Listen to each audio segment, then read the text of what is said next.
Well, hello everybody. Welcome to the beautiful senior lounge at the Fullerton Community Center on this gorgeous cloudy day. And it's perfect for our project for Art at Home because we are going to do a cloudscape inspired by the work of the great American 20th century artist, Georgia O'Keeffe. Now, Georgia O'Keeffe would absolutely hate it if we had all of you at-home artists look at her art and copy it. So we're using one of her famous pieces called Sky Above Clouds from 1962-1963 as a springboard for our own abstracted cloudscape. So before we even start on our project, go outside and look at the clouds, okay? Find a few clouds that are intersecting. Maybe look at the space between the clouds and look at how the blue is different in different parts of the sky. That's what Georgia would really want us to do. Then come on back in and we'll get started. In your Art at Home bag this time, you're going to have paint, 2 brushes, a paper plate for mixing, and a little piece of chalk.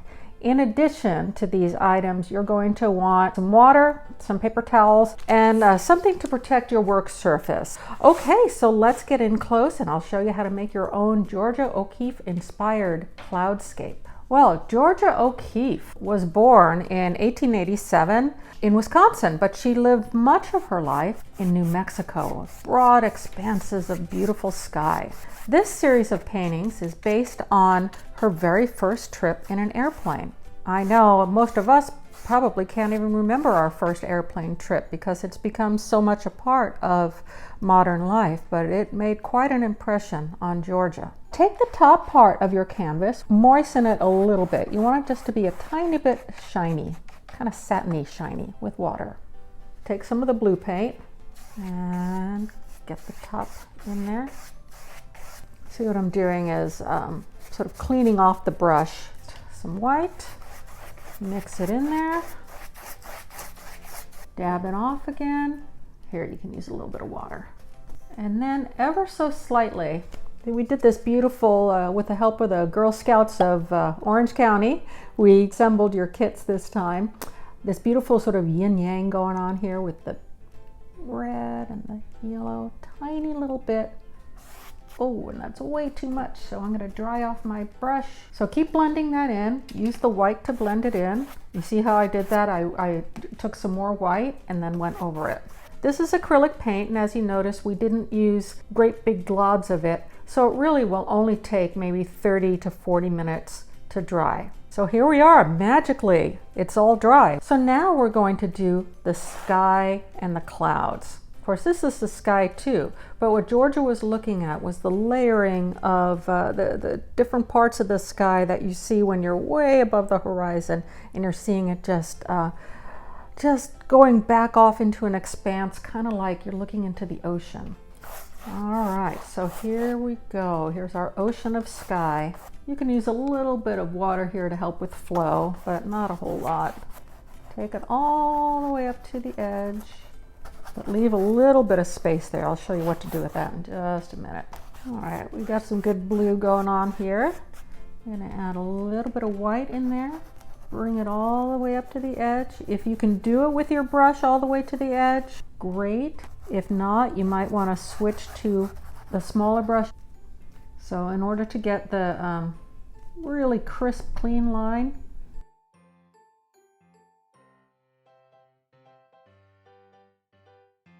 gotta let this section dry, and then I'll show you how to do the clouds.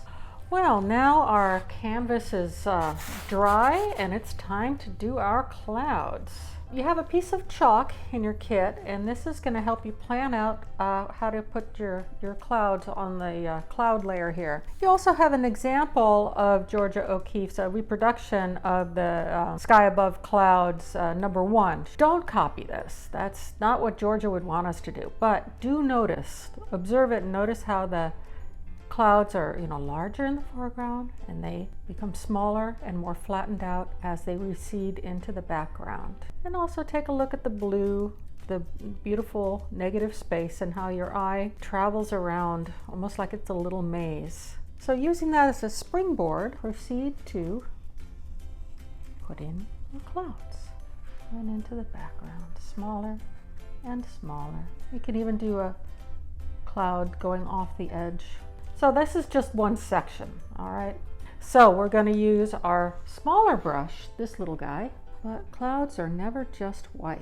What we're going to use to give our clouds a little bit of dimension is, again, our red and yellow.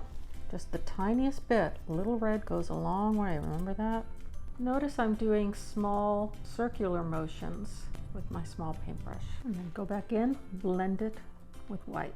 One of the things I observed when I was fortunate enough to go to the Georgia O'Keeffe Museum in Santa Fe, look really closely at her canvases, and there's made up her long, broad, sweeping fields of color are actually made up of lots and lots of little tiny strokes. I don't know if you can see my palette here, my little paper plate palette. Got a little tiny bit of gray there. Can add a little bit of gray into the white. Okay, so I do one section, and then just to make life interesting, flip it over. If you're trying to think of your composition, trying to make your clouds balanced and beautiful and harmonious, change it up a little bit.